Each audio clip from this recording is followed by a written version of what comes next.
The story begins with Arie getting kicked out of the party. Apparently, he is an 18-year-old nobody who was forced to become an adventurer, which is why he lets his party members know that he'll happily leave their party, causing one of them to remind him that he's getting kicked out of the appointed heroes, the Great Vivia's party. Just then, one of his baddies named Delia interrupts, telling Arie that they only let him carry their bags because they are from the same village, to which Elga agrees. The Smurf-sized side chick called Pulala also calls him useless, while Alicia mentions that she has been waiting for this moment for so long. Apparently, she is the great saintess whose name and busty body are known far beyond the borders. Turns out when they were younger, all of them used to be friends in their old village. However, Arie can't figure out why they all hate him now and ends up asking Vivia the reason. Vivia replies that he only knows support skills that even their grandmas can use. The others start giving their opinions as well, and when Arie tries correcting everyone, he gets interrupted by Alicia, who tells him to leave. Arie ends up quietly agreeing while the others begin rolling on the ground laughing. After continuously roaming the forest, Arie finally stops and realizes that he can't seem to find his way out. Apparently, he plans to go to Alti, which is a small town, but as this journey is going to take over a month, Arie wonders if his old mates are going to be okay. This reminds him of the dream he had where God told him to support his friends, letting him know that his friends might die young if he refused. Back in the present, he suddenly hears someone asking for help in his mind. It lets him know that it's impossible for anyone to lift this curse and asks Arie to end their life.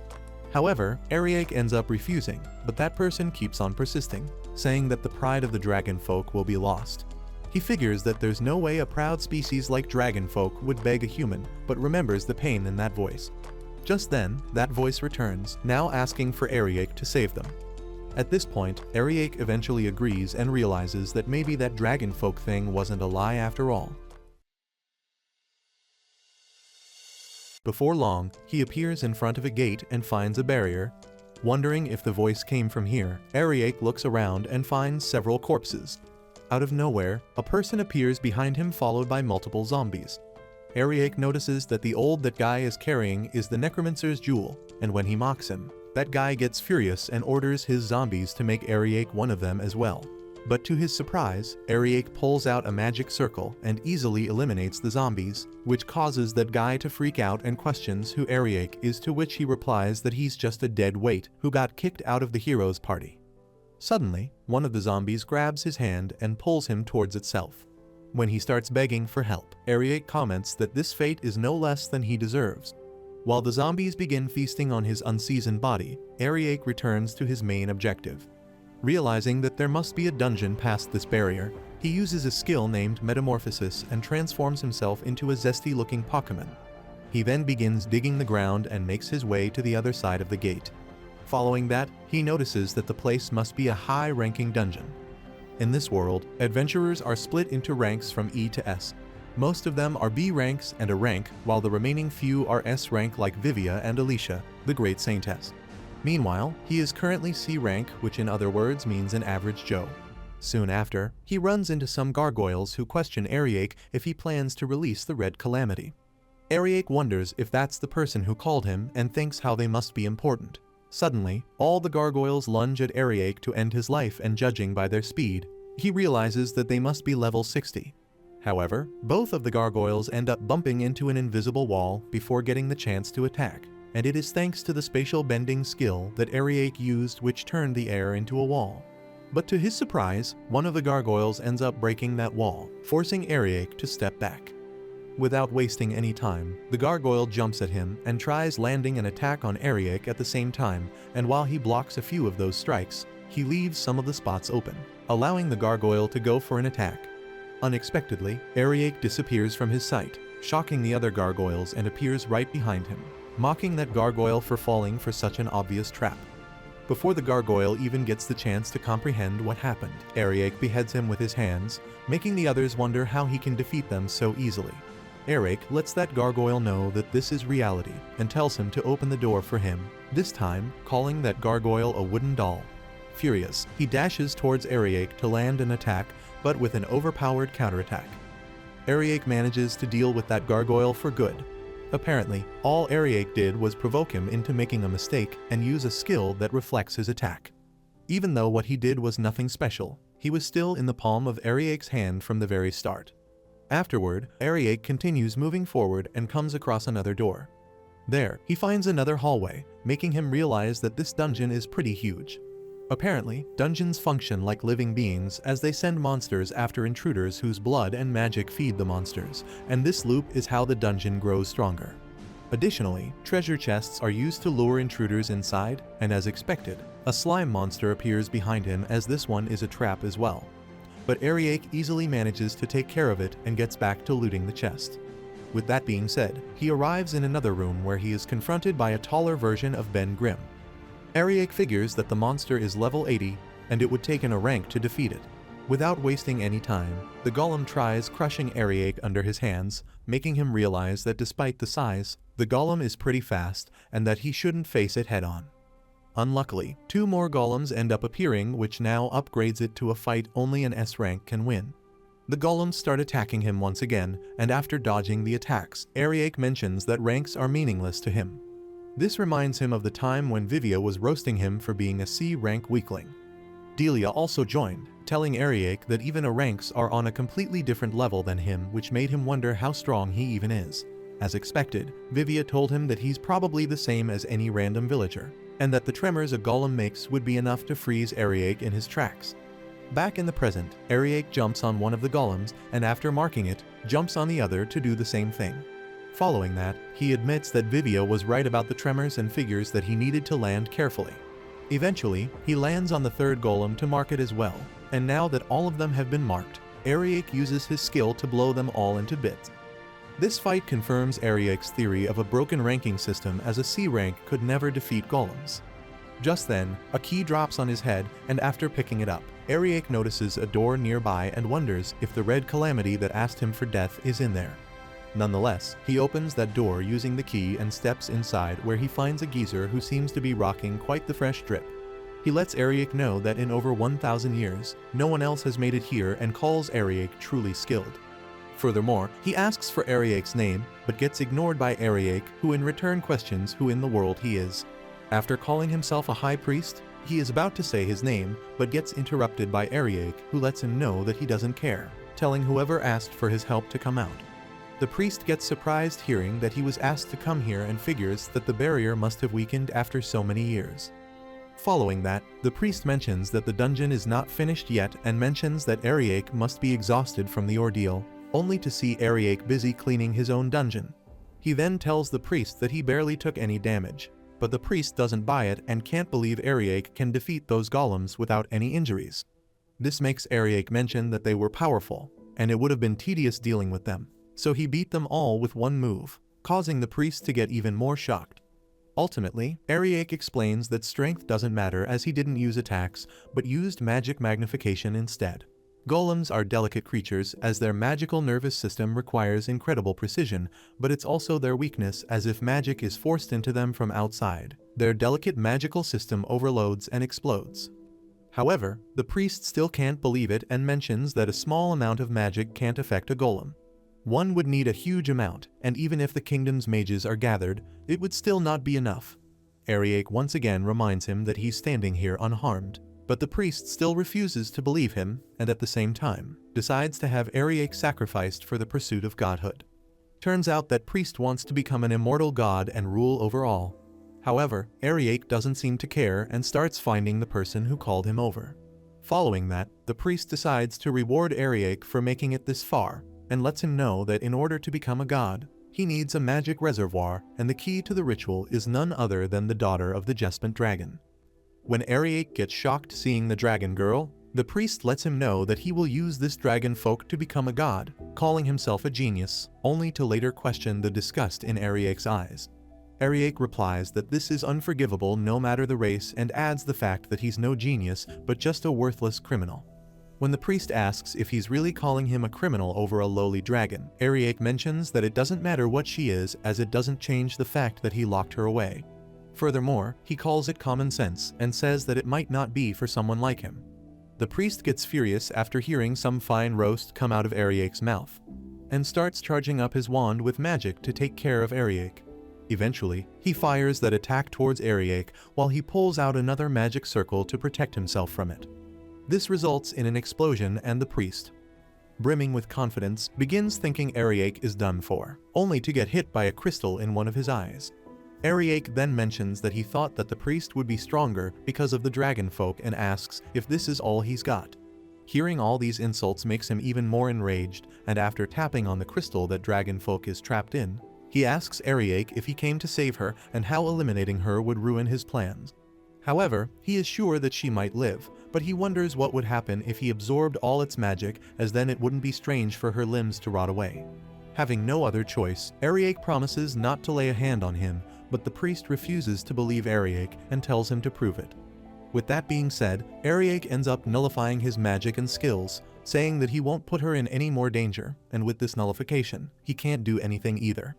After getting this once-in-a-lifetime chance, the priest gets ready to attack Arie when suddenly, he notices the crystal wobble and falls right next to him. This fall injures the priest's arm as well, and Arie comments on how strong the crystal is. The priest then begins wondering why it fell, as he had sealed it in place with magic, and Arie reminds him that he nullified his powers and skills, which affected everything around him as well. But when the priest argues that it's impossible to nullify another's magic, Arie kicks him on the cheeks, reminding him that he came here to get her out. However, the priest advises Arie to give up and says that the crystal is quite strong, but it doesn't take long for Arie to shatter it using his hands, shocking that poor old man. Following that, Arie mentions that it was easy to break because the magic has been nullified. While he tries picking her up, the priest questions what he's doing to it and what will happen to his ambition to ascend to godhood. This causes Arie to grab the priest by his face and tie him up, telling him to stop calling her that. Now that the priest has been taken care of, Arie pats on the dragon folk's face, asking if she can get up. Before long, she opens her eyes and Arie figures that she'll be fine. After recognizing his voice, the girl realizes that he came to save her, as she didn't think he would. Afterward, she tries to thank him but fails due to her worsening condition, which makes Arie want to analyze her. After analyzing her, he tries saying something but gets interrupted by her, who lets him know that a worthless dragon like her has no reward to offer. She then notices the priest lying on the floor and confronts him for locking her in there for a millennium, and even stealing her birthrights. She then tries getting up to settle the score, but once again fails and begins coughing. This makes her feel pathetic, and she mentions that she's completely useless without her dragon birthrights. Arie gets curious and asks what are the birthrights she has been talking about, and since that girl dragged him into this, she decides to explain everything. Apparently, one needs 4 birthrights to be worthy of being called a dragon, and they include long life, self-renewal, destructive power, and dominion over the skies. But that priest tried to become God by taking those powerful birthrights from her. While she doesn't know if a human can become God, she is aware that the sovereign lineage of dragons is tied closely to the gods. Hearing the word sovereign lineage surprises Arie, and the girl lets him know that she's dragon folk royalty, the youngest daughter of the Dragon King. However, she's a failure as her birthrights have always been weak, and the reason she looks like a freaky cosplayer is because she can't maintain her dragon form. Apparently, she was also banished from her house as a disgrace to her bloodline, and was then captured by the priest who stripped her birthrights from her. They may have been weak, but those birthrights were hers, and now that they are gone, she's no longer a dragon. Following that, she begins begging Arie to put her down, as she can't continue on like this and would rather die than live any longer with this shame.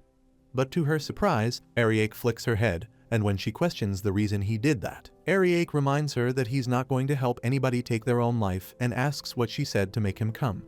That girl instantly figures out what he means and asks Arie to save her, making Arie pat her head, reassuring her that this is why he's here.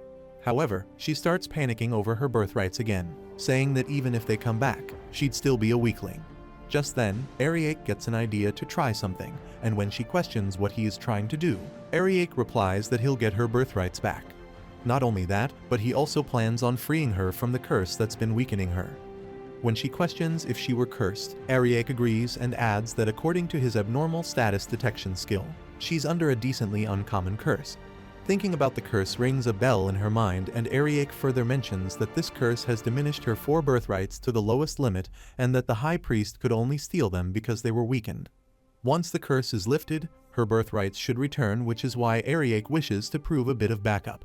When she asks if he can really do it, Arie tells her to prepare herself and activates skill disenchant, synthesizing it with skill restore and boosting it with skill accelerating to its highest level.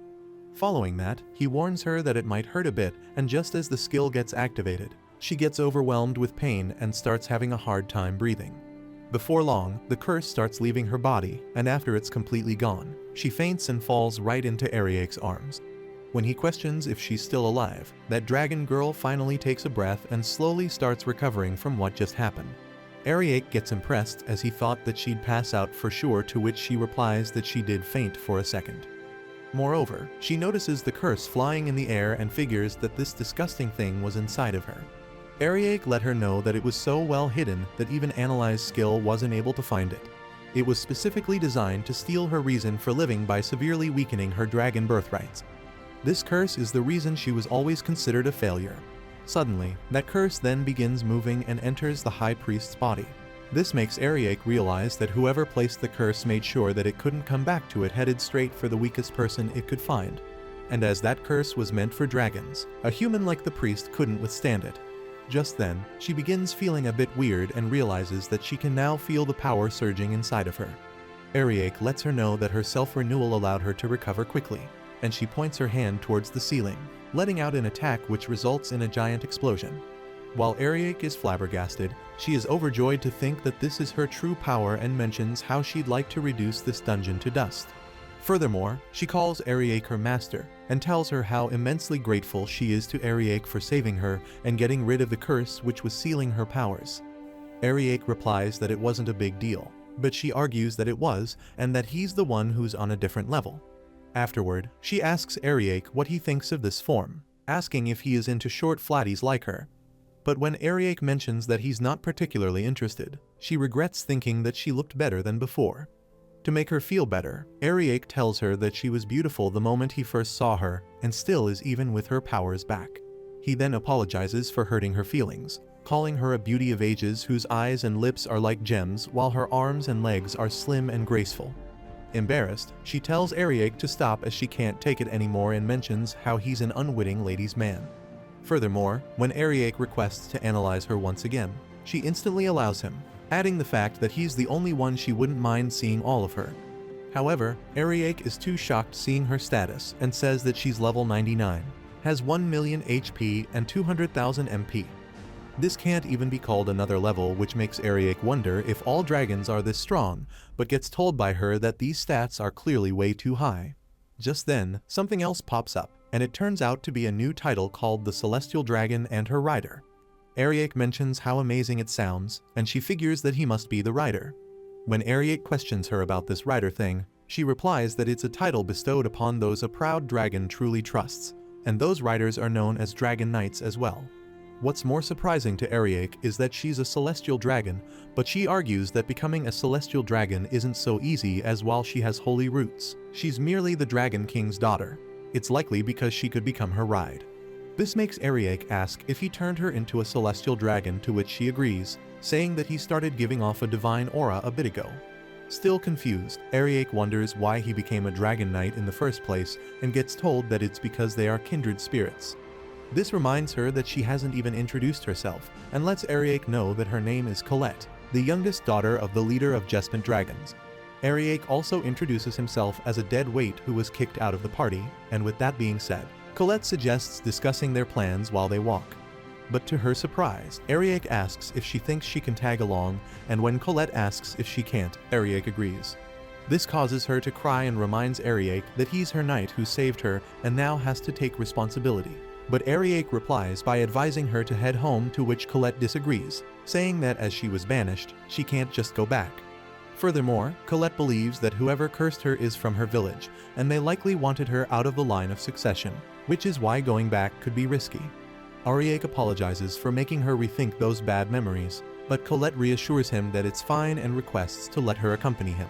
Ultimately, Arie agrees, allowing her to stay for as long as she wants, and when Colette asks if he's serious, Arie replies that he's her rider and it's only natural that they travel together.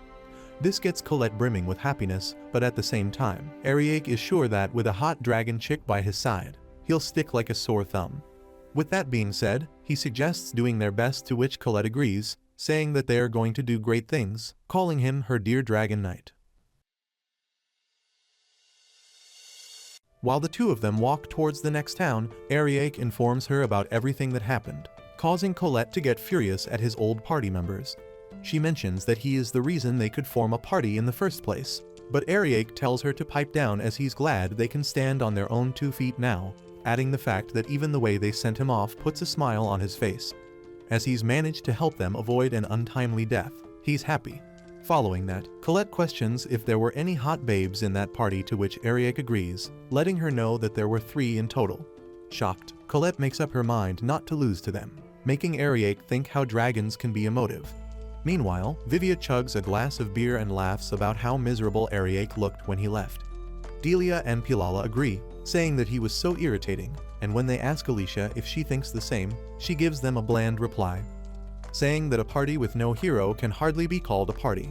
Vivia agrees, telling everyone that they have nothing to worry about as long as he's here, and suggests raiding the cursed grotto again since they have just lost a member.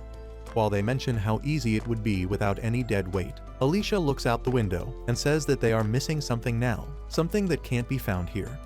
Elsewhere, Arie and Colette eventually arrive in the town of Medicine and decide to take a break as Alti. The town they want to visit is still a long way from here. Colette gets shocked seeing all the buildings after a millennium and mentions how the town seems really prosperous.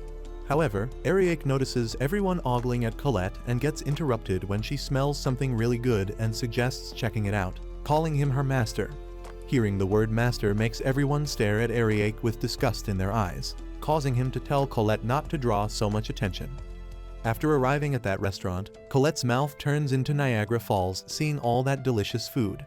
Realizing that she's going for the whole pig at once, Arie advises her to take a more sensible bite. But Colette totally ignores him and bites the pig's head off. Even the chef compliments Colette for being quite the eater, and when Arie questions why the restaurant is emptier than a theater playing the Minecraft movie, the chef asks if they came here without knowing and informs them that it's because of the Devil's Grove that suddenly appeared right near the town.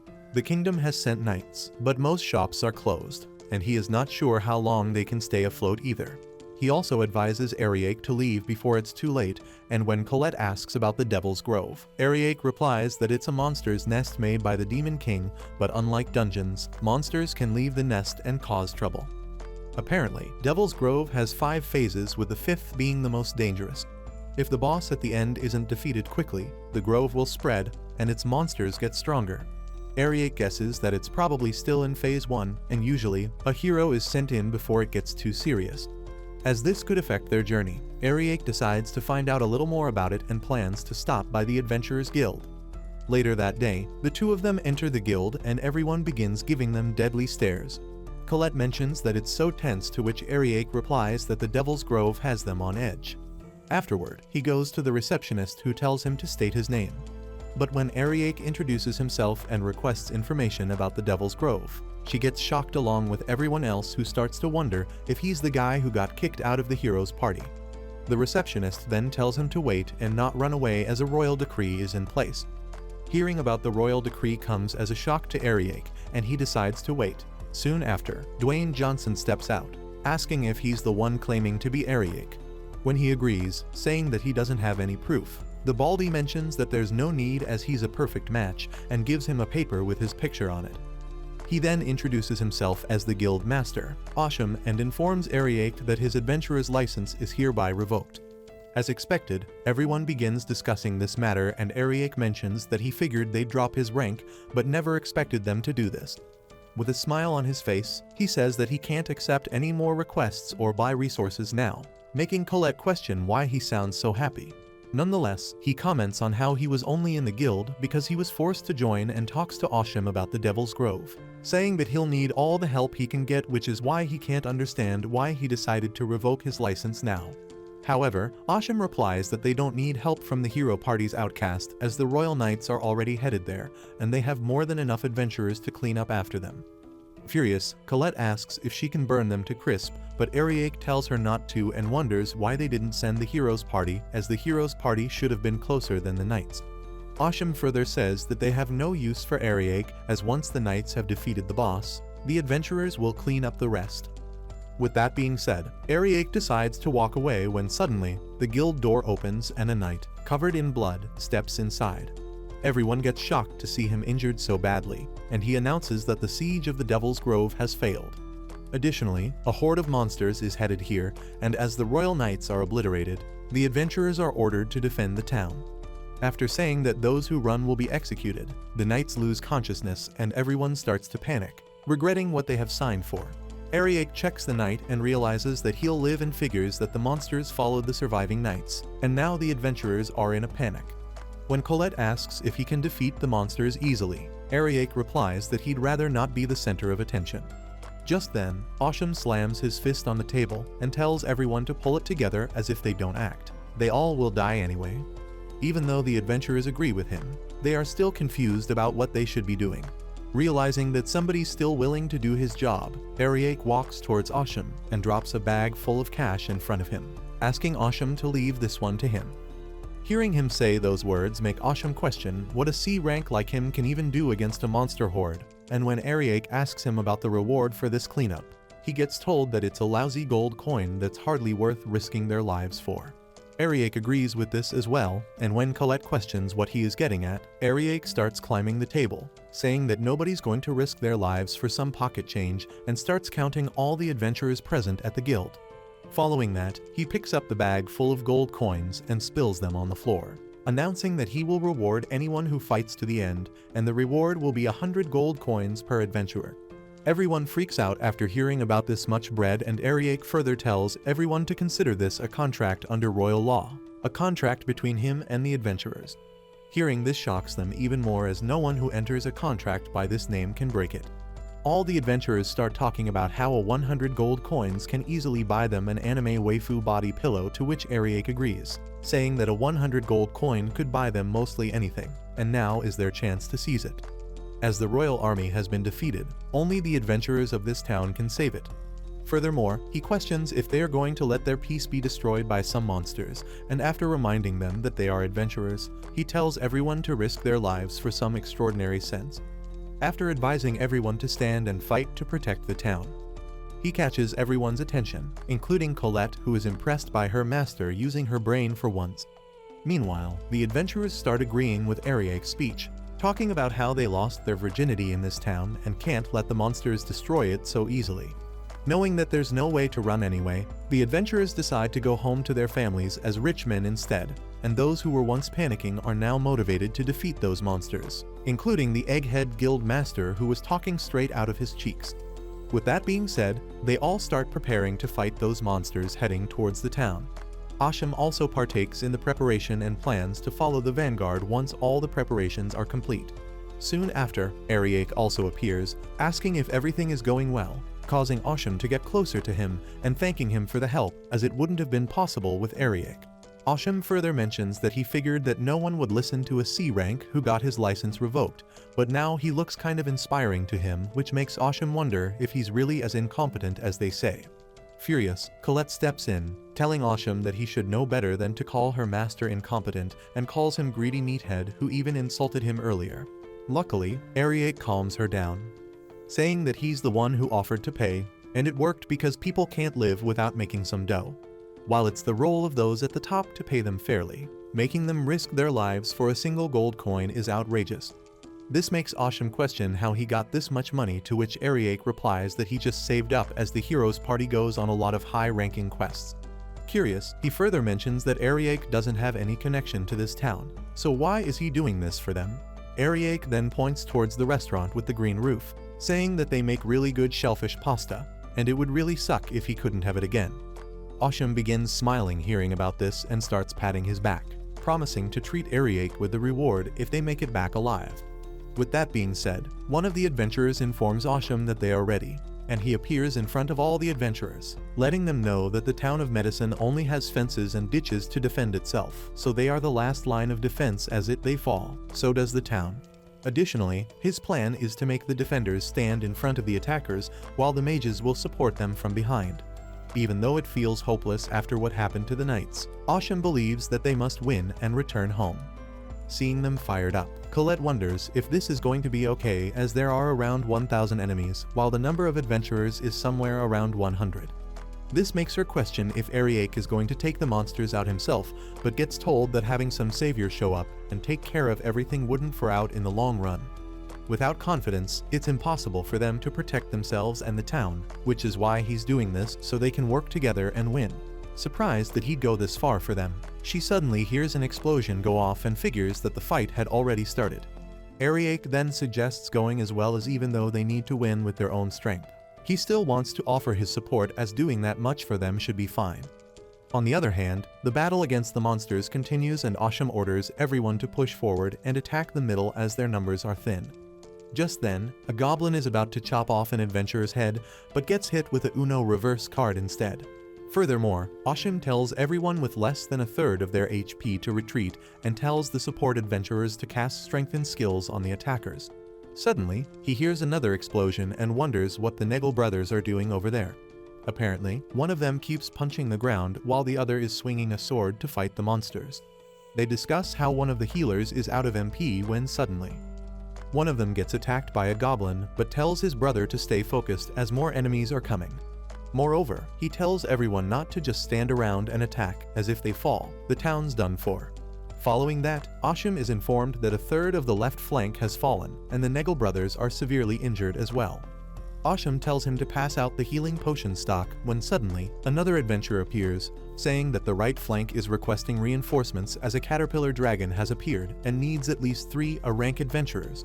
However, Asham replies that they don't have men to spare, telling him to take care of it themselves as things are rough here as well.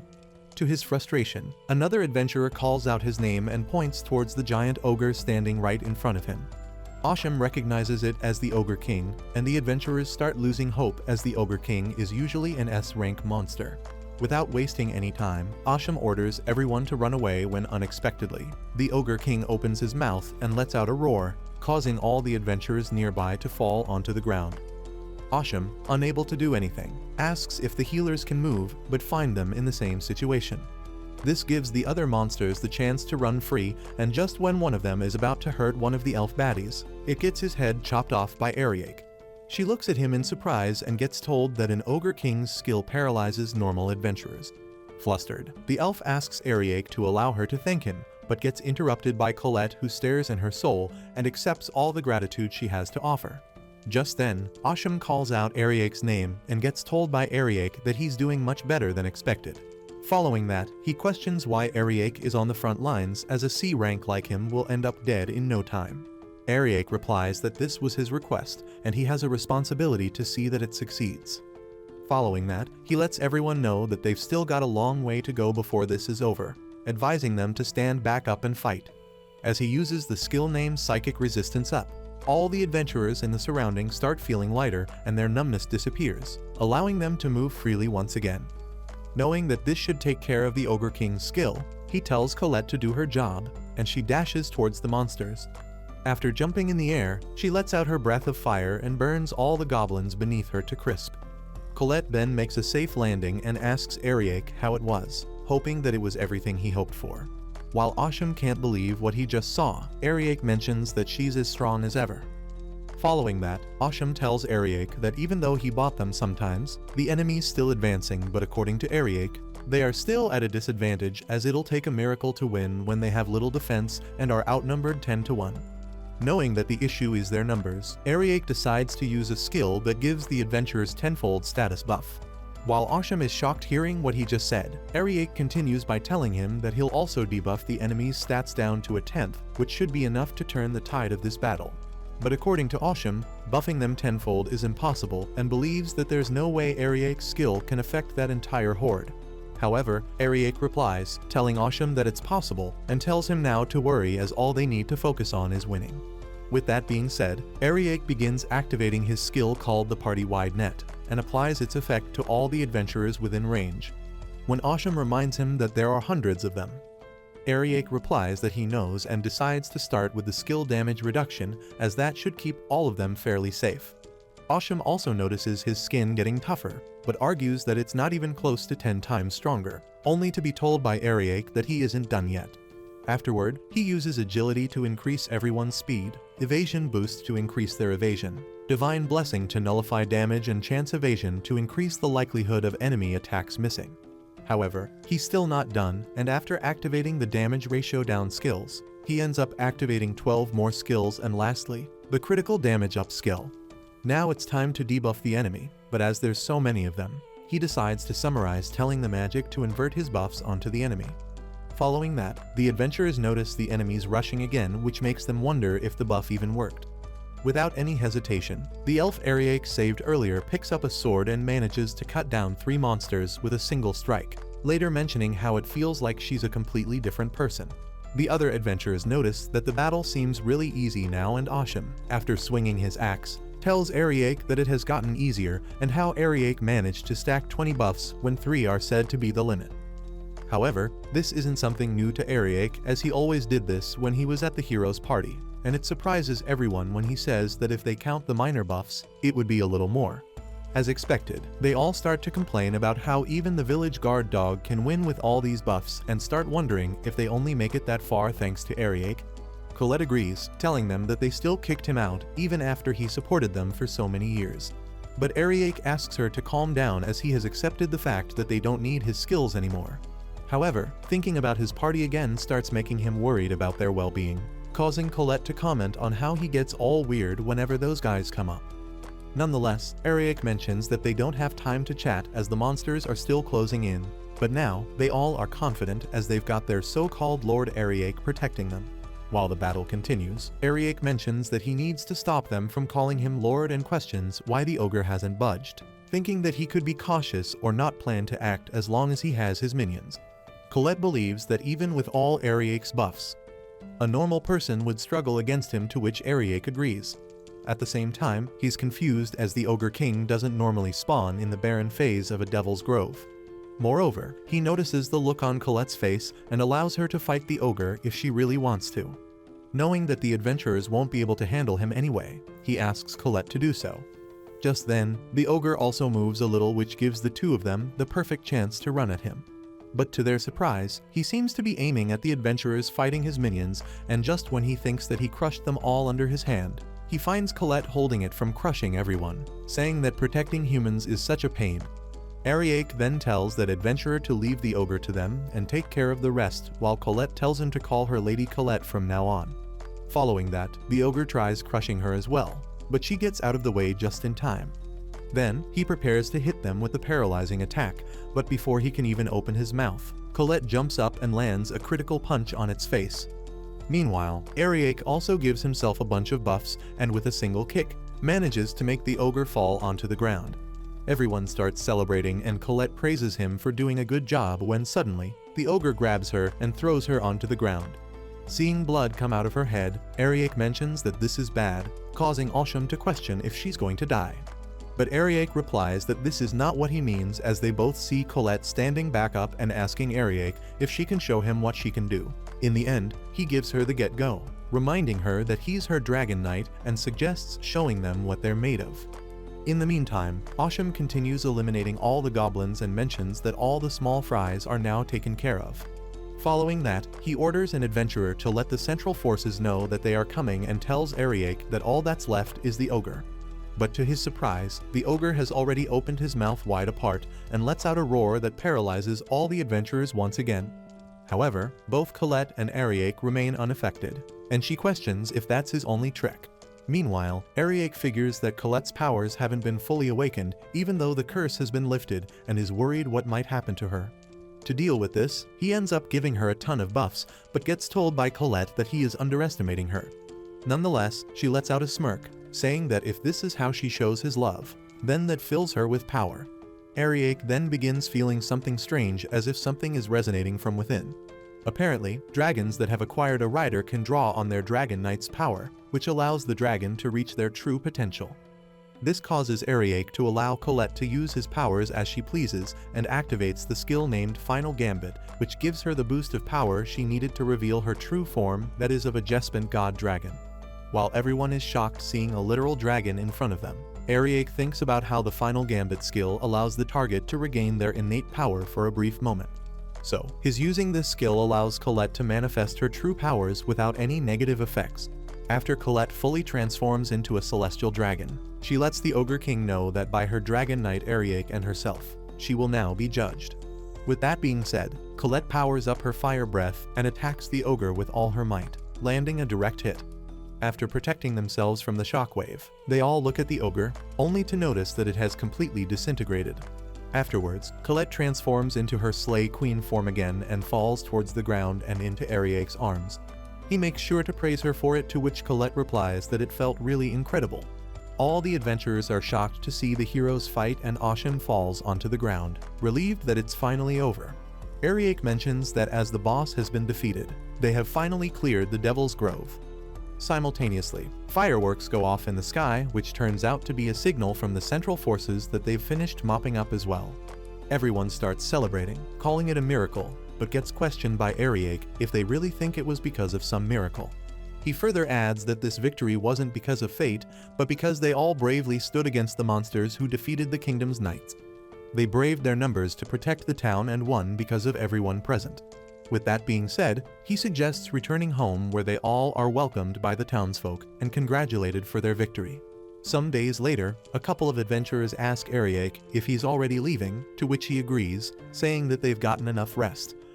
However, they argue that they still owe him so much, to which he replies that he can't handle this anymore. Concurrently, Oshim also appears, telling them to show Arie some respect and let him leave. Additionally, Arie thanks Oshim for all that he's done, and to his surprise, Oshim kneels and apologizes for his rude behavior before, reassuring Arie that he would also like to appeal his license revocation. He further adds that they've written a letter to the kingdom regarding this matter, which turns out to be something a lazy sloth like Arie doesn't appreciate. In the end, he asks Oshim not to be so formal with him, and Oshim agrees, planning to treat him to that pasta when he returns. With a firm handshake between the two, Arie and Colette finally leave the town. On their way, she mentions how amazing her celestial form was and can't believe Arie was able to draw that power out of her, as it might have been short but was an indescribable sensation. She then questions where they are headed, and Arie replies that they are going to Olden Town, as it's a convenient stop due to the letter he has. Moreover, they will be passing through the Forest of Abundance, which happens to be the land of elves. Colette mentions that elves are quite hard to please, but according to Arie, it depends on the individual, but they are considered hard to approach.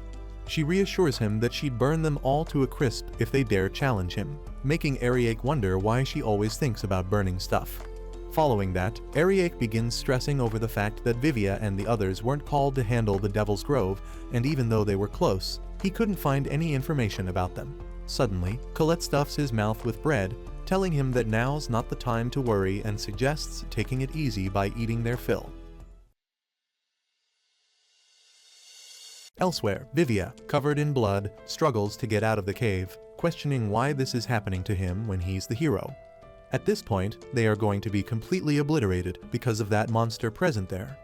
Nonetheless, they all start running away, and after making a quick stop to catch their breath, Elga lets Vivia know that Pilala and Alicia are still left behind, but gets told by Vivia to forget about them for the moment and continue running before they get caught as well. Just then, a giant snake appears out of nowhere and attacks Vivia, causing him to crash into the cave wall. Following that, it tries to attack with its tail, but luckily, Elga manages to block it using his shield. Vivia tells him to stand his ground, as he's the shield of their party, and notices that he has no potions or MP to treat his wounds, which makes him wonder why this is happening to an S-rank hero like him. A few hours earlier, when they were about to enter the Cursed Grotto, Vivia mentioned that getting to the 50th floor should be a good warm-up, to which the others agree, saying that they've done it so many times and even a C rank could make it to the 50th floor. However, when Alicia asked if they had prepared enough items for the raid, Vivia replied that there's no need for it, as it's a low-level dungeon. She argued that they don't have Arie anymore and should probably prepare more, only to be told that she worries too much and that they are definitely better off without that useless bag of meat. Pilala then questioned if she's being lazy and hoping to rely on items instead of supporting magic. Annoyed, Alicia replied that it's not what she meant, causing Pilala to confront her for her attitude.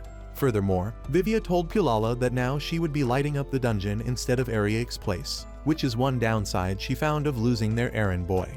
Vivia reassured her that it should be easy for a great mage like her, making her blush.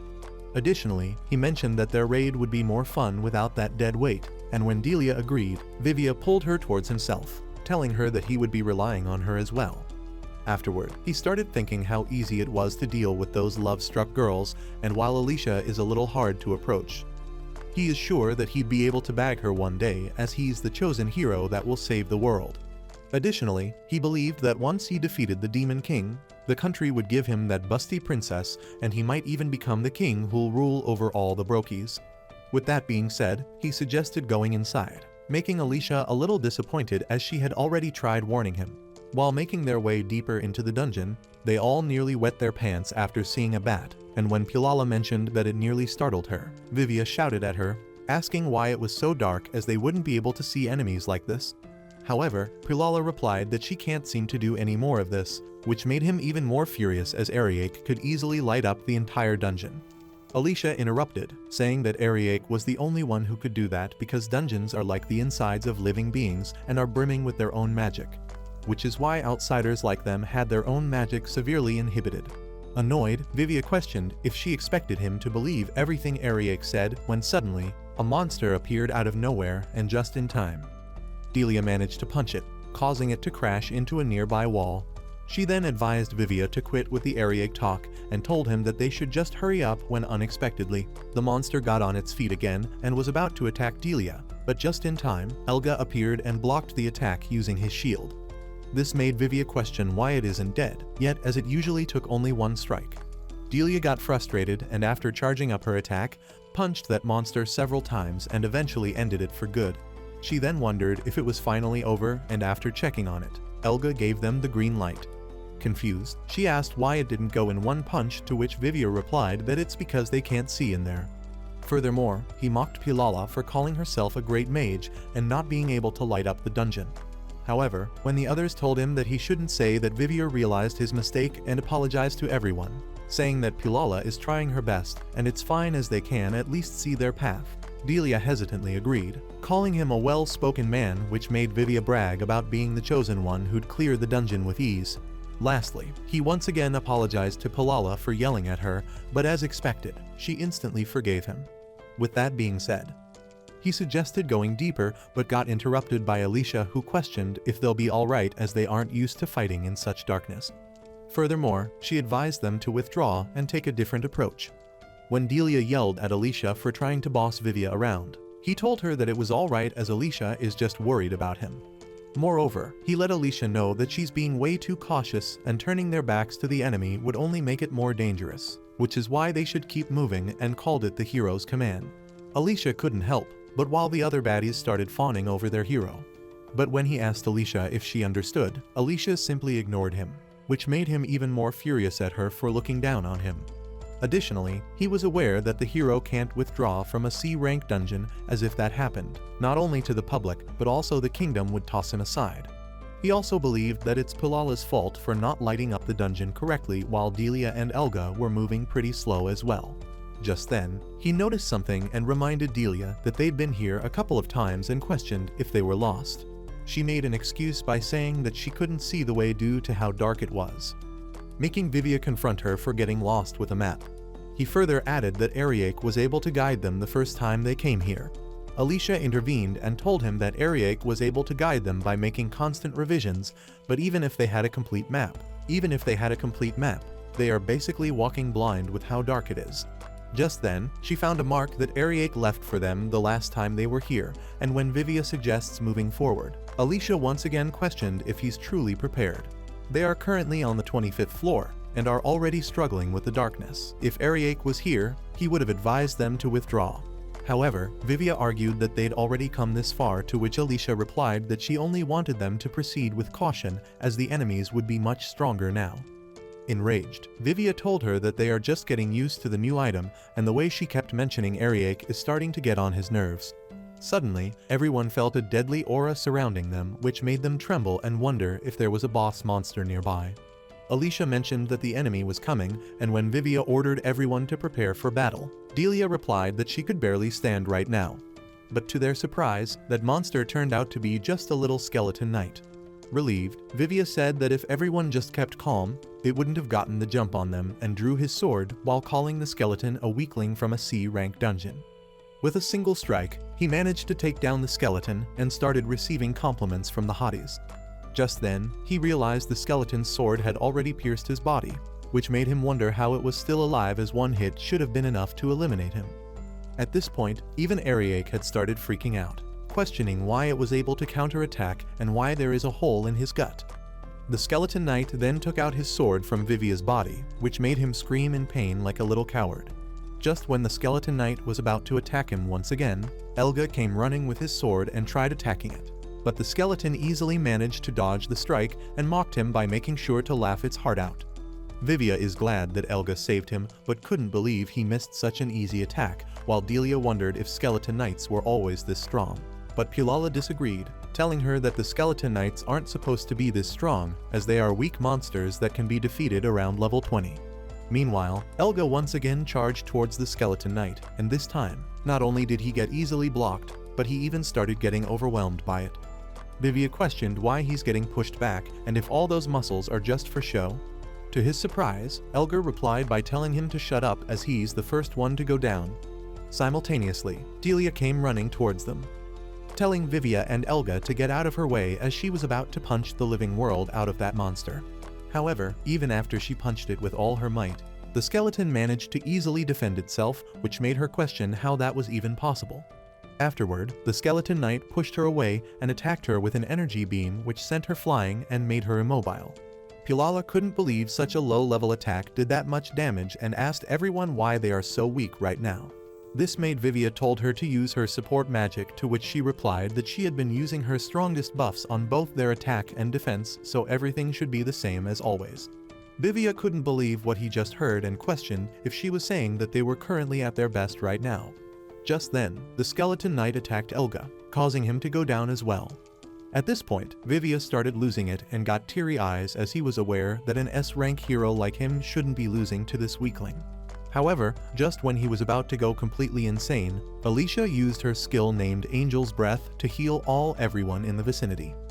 Furthermore, she told everyone that it's obvious this was happening, and it was because Arie wasn't with them. This came as a shock to Vivia, who questioned why she brought his name, as all he did was stand back and watch.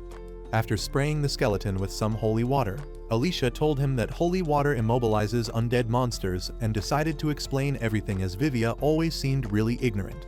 She started off by telling him that Arie's backup skill allowed their offense and defense to be so powerful, and with his support, anyone could easily become an A-rank adventurer. However, Vivia argued that it's not possible, telling Alicia that this power was his as he achieved it on his own. Alicia replied that Vivia used to ignore everything that Arie said, just as he was doing now, telling him to be free to believe anything he wanted. Furthermore, with a blush on her face, Alicia added that Arie wouldn't let such a trivial matter bother him. Now that they can all stand after getting healed, Alicia suggested changing their strategy a bit, as they couldn't continue going any further without Arie, and withdrawing would be the best course of action.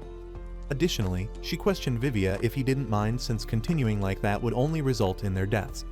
With that being said, she told everyone that they would be retreating from the dungeon, and ultimately, everyone was forced to follow her orders.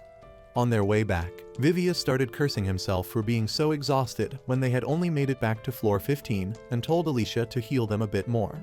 But she refused, as spending her MP right now would be unwise, considering how much it took to fully heal everyone. Having no other choice, he asked to use the potions instead and was told that there were very few items left. He then told Pulala to hand over one of her potions, but even she refused, telling him that she barely had any left and needed to use magic too. But when Vivia argued that she hadn't been using any magic, Pulala mentioned that it was just a precaution and reminded him that her MP exceeded 10,000. Curious, Vivia asked Alicia if Pulala was telling the truth and told her to check her MP, as both of them were magic users. Knowing how confirming combat capabilities was a necessity, Alicia revealed that Pulala's MP is nearly depleted. When Pulala tried confronting her for running her mouth, she replied that it was evident by the light source waning, to which Delia agreed, saying that it seemed darker than before. Getting roasted by everyone, Pulala tried bailing herself out by reassuring them that she had made sure to properly manage it, only to be told by Alicia that her 10,000 MP was all thanks to Arie's backup skill. After questioning Alicia what she was saying, Pulala grabbed her by her collar and told her to quit lying. She further said that Alicia was only trying to get back at her for always roasting her in the past, and told her not to be so arrogant. However, Alicia calmly replied that Puala's strength came from Arie's backup, which made her the arrogant one in this situation. Enraged, Puala tried punching her in the face, but stopped when a voice told single one of them to be silent. It further questioned how insects like them dared to disturb its slumber. Vivia couldn't believe what he was seeing as he recognized that monster as Fenrir, which belonged to the 99th floor. Realizing that it was just some pests making all that noise, Fenrir mentioned that they'll fill its belly. Vivia started trembling in fear as he wondered why the hell's watchdog Fenrir, who was level 99th floor boss, was doing down here. Puala added the fact that even S-rank adventurers would have their hands full fighting that thing and tried running, but was told by Vivia to stop as they'd all be eliminated if they did anything rash. Vivia figured that their old party could have defeated it, but now they need to run, and knowing that it wouldn't be easy running away from Fenrir, Vivia realized that they'll be needing a decoy. As Alicia is an S-rank adventurer like him, he'd need her. Same goes for Elga as a shield and Delia for her offense, which leaves only Puala behind. Completely unaware of what's about to happen, Puala tried telling Vivia that they needed to escape, only to get punched in the guts by him, which caused her to fall onto the ground. Vivia took this chance to search her pockets, and when Elga questioned what he was doing, Vivia completely ignored him and found all the potions she was hiding, which he would use for his escape. Elga once again argued that this wasn't the time to abandon an ally, to which Vivia replied that they were going to get help, and this was their only move. When he questioned if they were just going to leave her behind, Vivia told him that there's no abandoning her. Considering how she's out of magic already, the rest of them are better off fighting without her. Delia also agreed with Vivia, saying that they need to leave and get help immediately. Lastly, he reassured Puala that she just needed to hang in there until help arrived, but what he really meant was that her job's to buy as much time as possible before she bites the dust. With that being said, he told Alicia to come along, but she refused, saying that she would be stopping Fenrir herself. Vivia questioned what she was trying to pull, and all Alicia did was put a barrier between them, telling them to just go away. Realizing how the barrier might buy them even more time, Vivia didn't hesitate to leave them and run away, although regretting the fact that he was forced to leave Alicia behind, as she could have been useful in the future. The other two lackeys also ended up running after Vivia, while all Puala could do was yell at them, promising to curse them all to death. This made Fenrir question if she really had the time to curse them, and when Alicia mentioned that he made casting curses sound simple, Fenrir replied that it's because it was for him. She further mentioned how unfortunate this was, as she just couldn't feel motivated without a certain someone present here. Puala, annoyed, asked Alicia how she could just stand there and talk, only to be told by Alicia to be quiet. She further mentioned she had no intention of dying today. Even Fenrir couldn't help but praise the determination in her eyes, making him question if taking revenge on her companions drove her, or does she believe that she could save the world. But to their surprise, Alicia replied that she couldn't care less about such nonsense, as there was only one reason for her to fight, and that was to see Arie again and get them cakes clapped. Confused, Puala questioned what's gotten into Alicia, and she revealed that Arie's her beloved, the only true hero of this world. Puala freaked out and asked how she could love that useless idiot with no unique skill, but stopped talking when Alicia almost messed up her pretty face. With that being said, Alicia mentioned that she was wrong about him not having a unique skill, as if one were to ask her. Arie's existence itself was very unique. Furthermore, Alicia apologized to Fenrir, asking if he could give them a few moments to talk, to which he agreed and said that this was quite intriguing. After that, Alicia began explaining and told Puala that she scoured through the tomes across the lands, and one answer stood out which made her believe that Arie's unique skill was called the God of Buffs. This reminded Puala that she had heard of it before, and Alicia replied that it's a fairy tale from over 1,000 years ago. That story was about a hero appearing to save the world who would be served by a god who performed a great variety of support. When Puala questioned if Alicia was saying that Arie is a god, she disagreed, telling her that Arie was chosen by God. In that story, the god aided the hero, and without this god of buffs, the Demon King could not have been defeated. Whether it was through supportive skills, item management, or guidance, their party was only able to get this far thanks to Arie. He provided perfect support for a hero's party, just like the story, and in reality, their powers were always his powers, which was quite prominent now, as without him, they struggled to even eliminate a mere skeleton knight. Eventually, Fenrir questioned if the two of them were finished, and realizing that they had run out of time, Alicia was glad that she got to express how strong Arie was and gave Pulala some support items which she could use to support her from behind.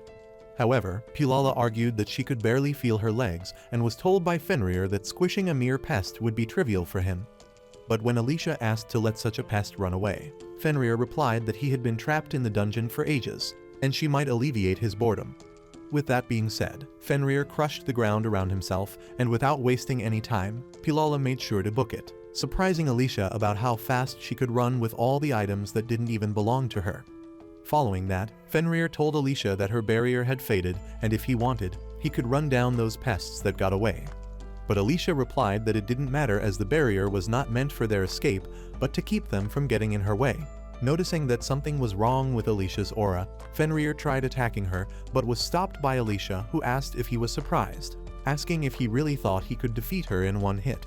With that being said, she pushed Fenrir away, saying that she would now show what she was capable of. Do you think Arie will appear to save Alicia from Fenrir's fangs? Comment magic if you'd like a part 2 of this series. As usual, thank you for tuning in, and we'll catch you in the next one.